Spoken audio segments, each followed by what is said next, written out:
Alright, so I feel like I need to begin this video with a disclaimer. I've learned about woodworking. I've learned from watching YouTube. You might be able to recognize some of the styles and techniques of other successful YouTube woodworkers in this video. In fact, see how many you can recognize.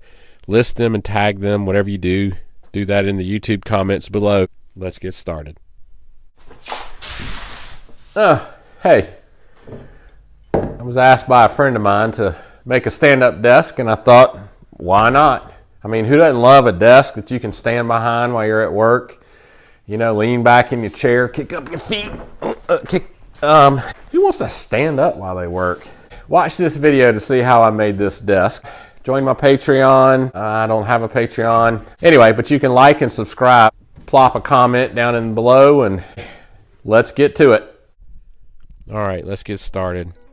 I went to my local hardwood store, aka my neighbor's shed. Picked out some 4/4 walnut boards one day when he wasn't home. These boards were far from perfect, but for the most part they were flat, which is really good because I wanted it pretty close to an inch thick as I possibly could. I used my track saw while apparently shuffling like Tim Conway as an old man on the Carol Burnett show to get a straight edge on each of the boards. After getting a straight edge, I cut the boards down to rough length at the miter saw. I recently built that shred behind the blade to help with dust collection. It still sucks.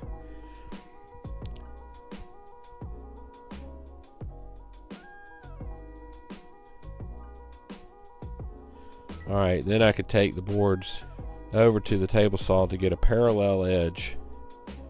Each of the boards came out to different widths, but I was able to combine them together to get a total of almost 30 inches. Alright, let's talk shop safety here for a minute. While my hand was not near the blade and I was perfectly comfortable with that cut, I realized looking back at the footage that this doesn't look safe. You should always keep your hands and fingers away from the blade and use a push stick or a gripper. Now let's get back to the build. There seemed to be a little tension in these boards while pushing them through, but they came out just fine. So after running these through the table saw, I decided to lay them out side by side to see how the joints would match and the grains would line up. I noticed a couple of gaps in the board, so I figured I'd give them a quick run over to the joiner, which turned out to be a huge mistake because, as you can see, my joiner is only about 24 inches long. Those boards were 60. And when I lined them up after that, I had a nice wavy little, so it's not on camera, but I took them back over to the track saw, straightened them back up again. I'm sure you guys have never made a mistake like this. So after getting the straight edges, I took them over to the planer to get all the boards down to the same thickness.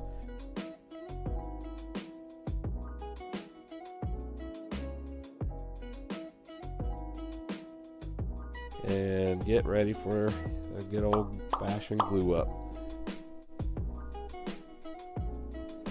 Alright, you know, maneuvering these heavy boards around are not like working with cedar fence pickets. You know, using those cedar fence pickets when building smalls, which is where you can make great profit margin.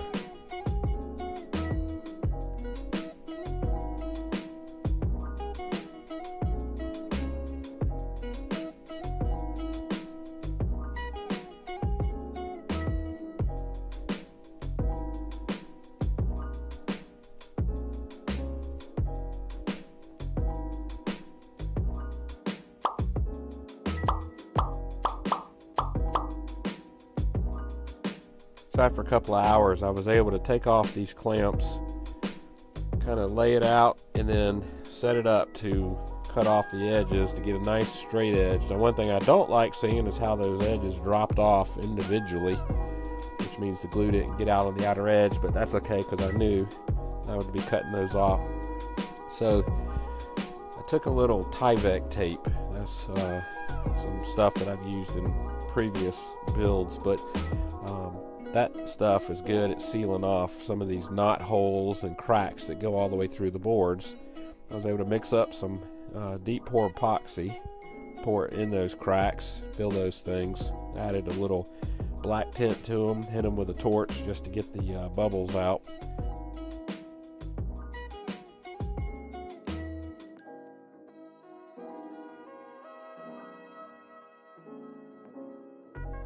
So I scraped off all the glue, squeeze out. Took my CA glue, went around to a couple of the tiny little knots, holes, or cracks, and stuck a little colored CA glue down in there and hit them with the activator to dry them up. And then, because I'm terrible at glue ups, I had to get the old block plane out and kind of even out some of those joints. And so after all that, I still had some little gaps in the seam, so I added a little finishing poly in there and sanded it in, which is rubbing that poly down into the crack and mixing in sawdust from the wood itself into that crack, and it almost disappears right before your eyes.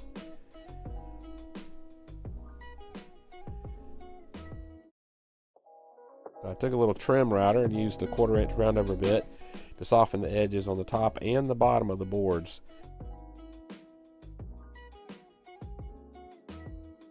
Once I had those nice and smooth, I like to sand them by hand so as to get all the rough edges and maybe a little bit of the tear out rubbed off. And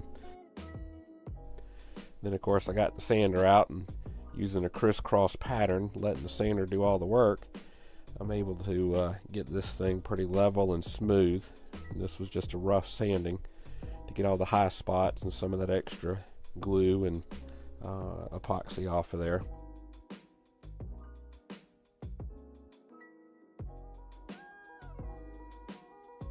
And then I was able to get down to more of the finishing sanding with vacuuming in between coats, or in between grains, and just to get a nice smooth finish with no scrapes or scratches in it. And then with the 320 pad on there, I could actually hit those edges just a little bit just to smooth them off. Now the base of this desk I assembled, but I did not build it. This came from a pre-manufactured desk builder, and I will link that website below, and you can order just a base like this. And this is a nice base. It's adjustable for whatever size top you want to put on there. And so I was able to line that thing up, mark the holes where I want to attach it to the top, and those holes are built in a way that when you screw them in, it allows for wood movement. They're oval. So I drilled a hole, inserted a threaded insert, added a little CA glue just to lock those things in. And when it was time to finish, I got out the old Rubio Monocoat, which I love. This stuff is easy to apply. It's very forgiving. Takes very little of it to cover the surface. And anyway, it just makes that walnut really pop. And this is the pure. And by the way, little hint, there are 8 references to other YouTube creators in this video. To install the base, obviously you have to dress nicely in your work clothes, grab your barefoot son wearing an undershirt to come help you. Anyway, you line up the holes to the threaded inserts you screwed in, attach the base.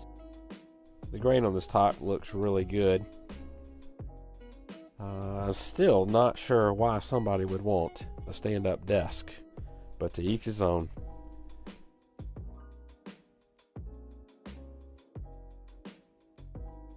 Well, I hope you enjoyed this build video, and I plan to do other videos here in the near future. And remember, if you paid attention, try to list all the YouTubers that I may have imitated during my time here, and if you can comment below, I will tell you how many you got right.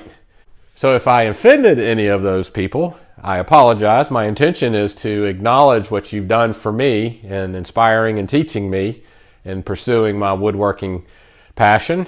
If you want to see other videos I've done, just click right here in this box. And if I had done other videos, there would be a box right here that you could click in. But instead, how about just click the subscribe button, and click that subscribe button. You'll get your big old virtual high five. And thanks again, and I'll see you whatever project I'm working on next.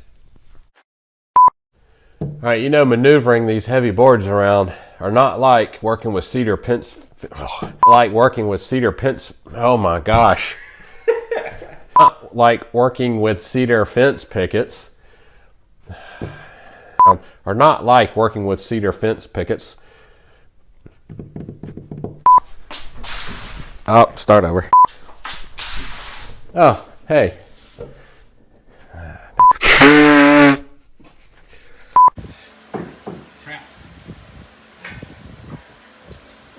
You idiot.